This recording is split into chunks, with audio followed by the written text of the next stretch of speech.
Hello friends, ரீசெண்டாக ஒரு marriage function attend பண்ண போயிருந்தேன். அப்போ ஒரு அங்கிள் வந்து, தம்பி என்ன பண்ணுறீங்க, எங்கே வேலை பார்க்குறீங்க அப்படின்னு சொல்லி கேட்டார். நம்ம சும்மா இருப்போமா, நான் அவர்கிட்ட நீங்கள் என்ன சார் பண்ணுறீங்க, எங்கே வேலை பார்க்குறீங்கன்னு சொல்லி கேட்டேன். ஸ்கூலில் கில்லுனாலே சும்மா இருக்காதுல்ல, திருப்பி கில்றாள், நம்ம எப்படி அப்படி விடுவோம்.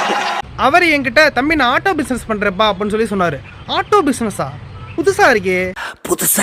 அப்பதான் நான் ஒன்று தெரிஞ்சுக்கிட்டேன். இப்போ சொசைட்டியில் ஜாப்னா என்ன, செல்ஃப் எம்ப்ளாய்டுனா என்ன, பிஸ்னஸ்னா என்ன அப்படிங்கிறது நிறைய பேருக்கு தெரியாமல் சுற்றிட்டு இருக்கோம். இப்போ உங்களுக்கு ஆட்டோ ஓட்ட தெரியும் அப்படின்னு சொல்லி வச்சுப்போம். அப்போ ஆட்டோ ஓட்ட தெரியும் அப்படிங்கிறது ஒரு ஸ்கில்லு. ஸோ உங்ககிட்ட சொந்தமாக ஆட்டோ இல்லை. இப்போ நீங்கள் யார் ஒரு ஆட்டோ வச்சுருக்காங்களோ, இல்லை ஏதாவது ஒரு கம்பெனியில் போய் அந்த ஸ்கில்லு மூலமாக சேர்ந்து வேலை பார்க்குறதுக்கு இப்படி தான் ஜாப். அதில் உங்களுக்கு ஒரு பர்டிகுலரான சேலரி அவங்க மந்த்லி கிரெடிட் பண்ணிடுவாங்க. என்ன அருமையான தொழிலா இருக்கியா. இதுக்கு அடுத்து வர ரெண்டாவது ஸ்டேஜ் தான் செல்ஃப் எம்ப்ளாய்டு. இப்போ ரொம்ப நாளாக நீங்கள் வேலை பார்த்துட்டே இருக்கீங்க ஒருத்தர் கீழே. ஆனால் உங்களால் எதுவுமே பெருசாக முன்னேறவே முடியலை. ஏன்னா அந்த கொடுக்குற சேலரி உங்களோட வீட்டை நடத்துறதுக்கே கரெக்டாக இருக்குது. அதனால் இப்போ நீங்கள் என்ன பண்ணுறீங்கன்னா, என்னடா நம்ம நல்லா தான் வேலை பார்க்குறோம், ஆனால் நம்ம இம்ப்ரூவ் ஆன மாதிரி தெரியலையே, நம்மளை வச்சு நம்மளோட ஓனர் தானே இம்ப்ரூவ் ஆகிட்டு இருக்காரு அப்படின்னு நினச்சி நீங்கள் இப்போ சொந்தமாக ஆட்டோ வாங்கலாம், அதில் வரக்கூட வருமானம் பூரா நமக்கு தானே அப்படின்னு சொல்லி சொந்தமாக ஆட்டோ வாங்கிறீங்கன்னு வச்சுப்போம். அப்பாடா எல்லாம் முடிஞ்சுதுடா, இனிமேல் நம்ம வாழ்க்கை கரெக்டாக இருக்க போகுதுன்னு வச்சா அதான் இல்லை. இப்போ தான் ரிஸ்க் அதிகமாகுது. ப்ராஃபிட் அதிகமாகிறப்ப ரிஸ்க்கும் அதிகமாகும்.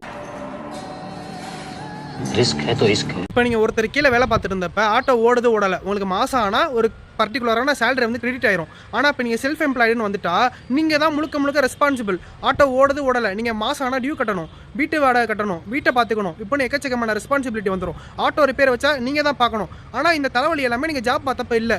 ஆனால் நீங்கள் செல்ஃப் எம்ப்ளாய்னு வரப்ப ப்ராஃபிட் இன்க்ரீஸ் ஆகலாம். பட் ஆனால் இன்கேஸ் ஆட்டோ சரியாக ஓடலைன்னா நீங்கள் தான் அதுக்கு ரெஸ்பான்சிபிள்.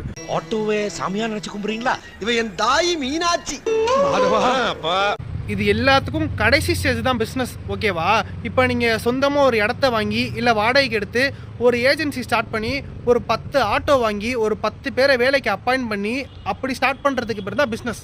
ஆட்டோ ராஜா நேரத்தை விட கொஞ்சம் கூட சம்பாதிக்கணும்டா ஐயா.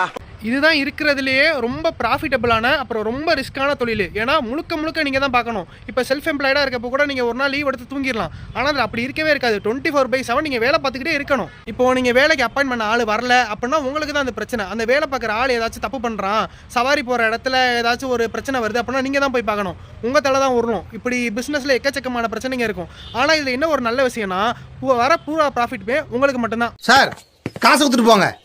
காசா? அதுக்கு மேல இந்த மீட்டரை வச்சுக்க. இது ஏன் மீட்டர்? இதை சொல்லி முடிச்சுட்டு நான் அந்த அங்கிள் கிட்ட கேட்டேன், இப்போ சொல்லுங்க நீங்க என்ன பண்றீங்க அப்படின்னு. அவரு, தம்பி நான் பிஸ்னஸ் பண்ணல, நான் செல்ஃப் எம்ப்ளாய்டா இருக்கேன், சொந்தமா ஆட்டோ ஓட்டுறேன்னு ஒத்துக்கிட்டாரு. அப்புறம் அவர் கேட்டாரு, தம்பி இவ்வளவு கருத்தா பேசுது, நீங்க என்ன பண்றீங்க அப்படின்னு. அம்மா அம்மா. சூப்பருங்க சார், இத பத்தி என்ன சொல்றீங்க? பிரில்லியன்ட். இவர் ஆக்ஸ்போர்ட் யூனிவர்சிட்டியில படிச்சிருக்கணும்.